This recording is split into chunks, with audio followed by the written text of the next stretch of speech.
This is Psalm 124 by Charles H. Spurgeon. Verse 1. If it had not been the Lord who was on our side, now may Israel say. The opening sentence is abrupt and remains a fragment. By such a commencement, attention was aroused, as well as feeling expressed. And this is ever the way of poetic fire, to break forth an uncontrollable flame. The many words in italics is our authorized version, as our authorized version will show the reader that the translators did their best to patch up the passage, which, perhaps, had better have been left in its unbroken grandeur. And it would have read like this: Had it not been Jehovah, he was for us. Oh, let Israel say. Had it not been Jehovah, he who was for us when men rose against us. The glorious Lord became our ally. He took our part and entered into treaty with us. If Jehovah were not our protector, where should we be? Nothing but his power and wisdom could have guarded us from the cunning and malice of our adversaries. Therefore, let all his people say so, and openly give him the honor of his preserving goodness. Here are two ifs, and yet there is no if in the matter. The Lord was on our side, and is still our defender, and will be so from henceforth, even forever. Let us with holy confidence exult in this joyful fact. We are far too slow in declaring our gratitude, hence the exclamation which should be rendered, Oh, let Israel say. We murmur without being stirred up to it, but our thanksgiving needs a spur, and it is well when some warm-hearted friend bids us say what we feel. Imagine what would have happened if the Lord had left us, and then see what has happened because he has been faithful to us. Are not all the materials of a song spread before us? Let us sing unto the Lord. Verse 2. If it had not been the Lord who was on our side, when men rose up against us, when all men combined and the whole race of men seemed set upon stamping out the house of Israel, what must have happened if the covenant Lord had not interposed? When they stirred themselves and combined to make an assault upon our quietude and safety, what should we have done in their rising if the Lord had not also risen? No one who could or would help was near, but the bare arm of the Lord sufficed to preserve his own against all the leagued hosts of adversaries. There is no doubt as to our deliverer. We cannot ascribe our salvation to any second cause, for it would not have been equal to the emergency. Nothing less than omnipotence and omniscience could have wrought our rescue. We set every other claimant on one side and rejoice because the Lord was on our side. Verse 3. Then they had swallowed us up quick, when their wrath was kindled against us. They were so eager for our destruction that they would have made only one morsel of us, and have swallowed us up alive and whole in a single instant. The fury of the enemy of the church is raised to a highest pitch. Nothing will content them but the total annihilation of God's chosen. Their wrath is like a fire which is kindled, and has taken such firm hold upon the fuel that there is no quenching it. Anger is never more fiery than when the people of God are its subjects. Sparks become flames, and the furnace is heated 7 times hotter when God's elect are to be thrust into the blaze. The cruel world would make a full end of the godly seed, were it not that Jehovah bars the way.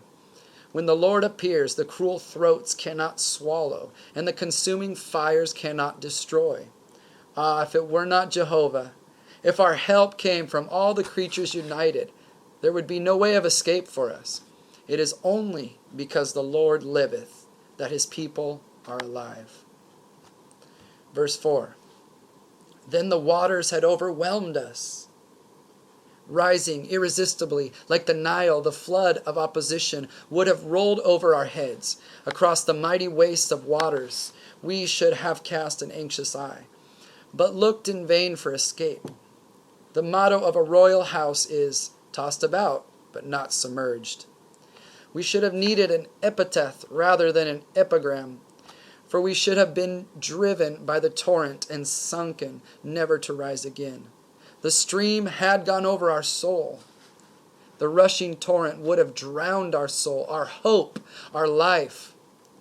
The figure seemed to be steadily rising flood, and the hurriedly rushing stream.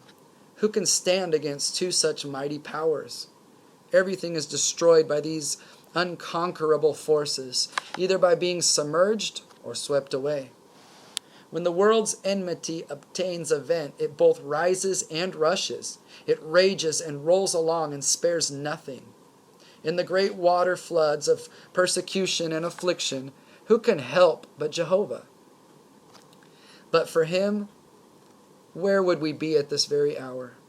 We have experienced seasons in which the combined forces of earth and hell must have made an end of us had not omnipotent grace interfered for our rescue.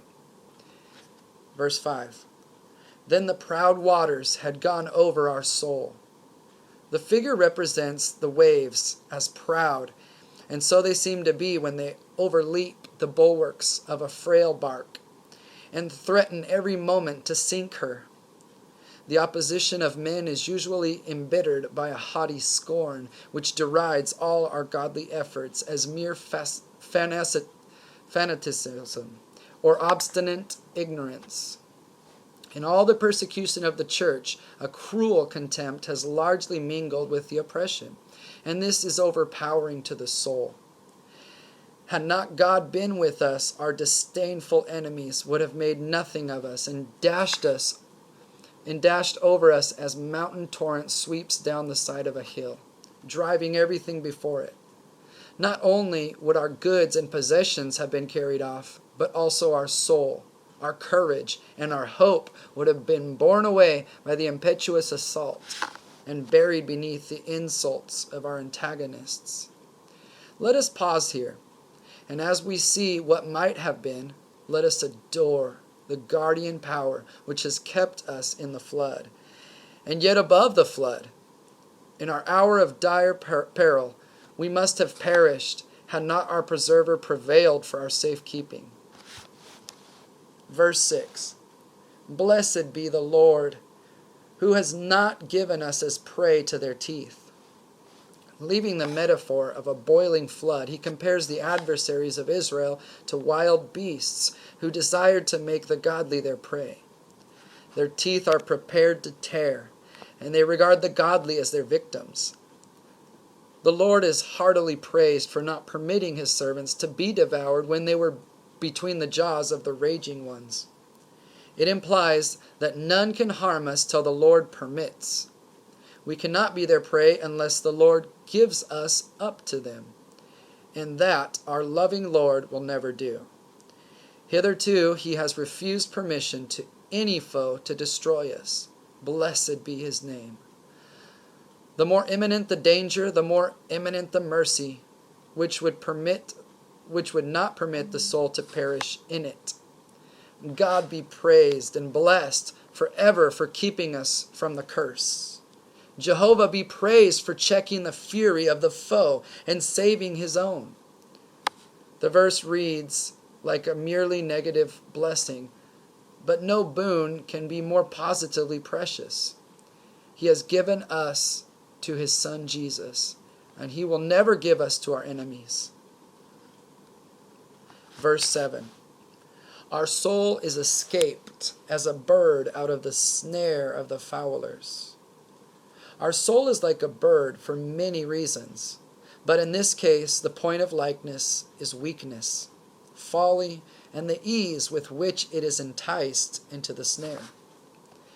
Fowlers have many methods of taking small birds, and Satan has many methods of entrapping souls. Some are decoyed by evil companions. Others are enticed by the love of dainties. Hunger drives many into the trap, and fright impels numbers to fly into the net.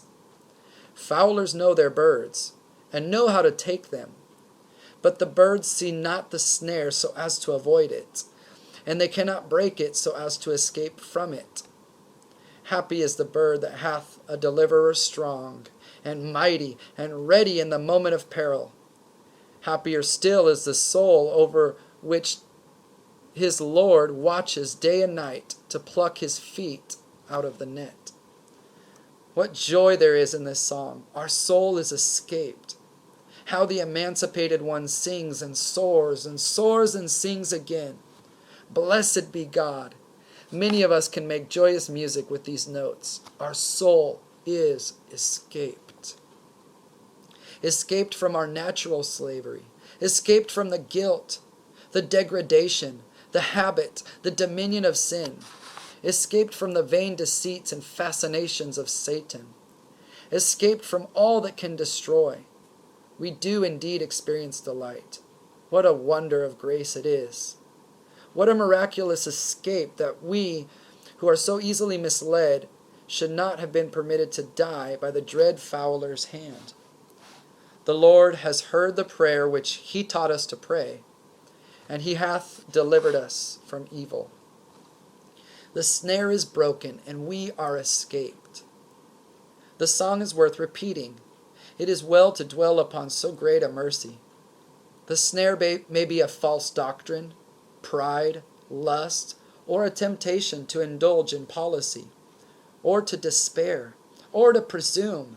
What a high favor it is to have it broken before our eyes, so that it has no power over us no more.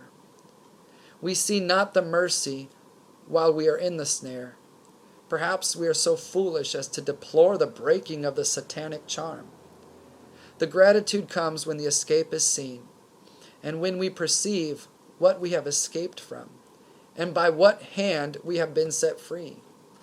Then our Lord has a song from our mouths and hearts as we make heaven and earth ring with the notes.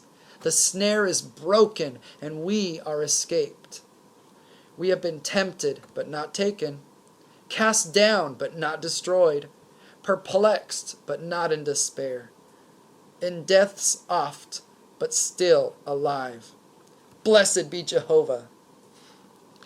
This song might well have suited our whole nation at the time of the Spanish Armada, the church in the days of the Jesuits, and each believer among us in seasons of strong personal temptation. Verse 8, our help. Our hope for the future, our ground of confidence in all trials present and to come, is in the name of the Lord. Jehovah's revealed character is our foundation of confidence. His person is our sure fountain of strength. Who made heaven and earth? Our Creator is our preserver. He is immensely great in his creating work. He has not fashioned a few little things alone, but all heaven and the whole round earth are the works of his hands. When we worship the Creator, let us increase our trust in our Comforter. Did he create all that we see? And can he not preserve us from evils which we cannot see? Blessed be his name. He that has fashioned us will watch over us. Yea, he has done so, and rendered us help in the moment of jeopardy. He is our help and our shield, even he alone. He will to the end break every snare. He made heaven for us, and he will keep us for heaven. He made the earth, and he will succor us, ripen it until the hour cometh for our departure. Every work of his hand preaches to us the duty and the delight of reposing upon him alone. All nature cries, trust ye in the Lord forever, for in the Lord Jehovah there is everlasting strength. Wherefore comfort one another with these words. The following versification of the sense rather than the words of the psalm is presented to the reader with much diffidence. Had not the Lord, my soul may cry. Had not the Lord been on my side, he had not brought deliverance nigh. then must my helpless soul have died. Had not the Lord been on my side, my soul had been by Satan slain. And Tophet, opening large and wide, would not have gaped for me in vain. Lo, floods of wrath and floods of hell in fierce impetuous torrents roll. Had not the Lord defended well, the waters had overwhelmed my soul. Oh, when the fowler's snare is broke, the bird escapes on cheerful wings. My soul set free from Satan's yoke, with joy bursts forth and mounts and sings. She sings the Lord her Saviour's praise, sings forth his praise with joy and mirth. To him her song in heaven she'll raise, to him that made both heaven and earth. Amen.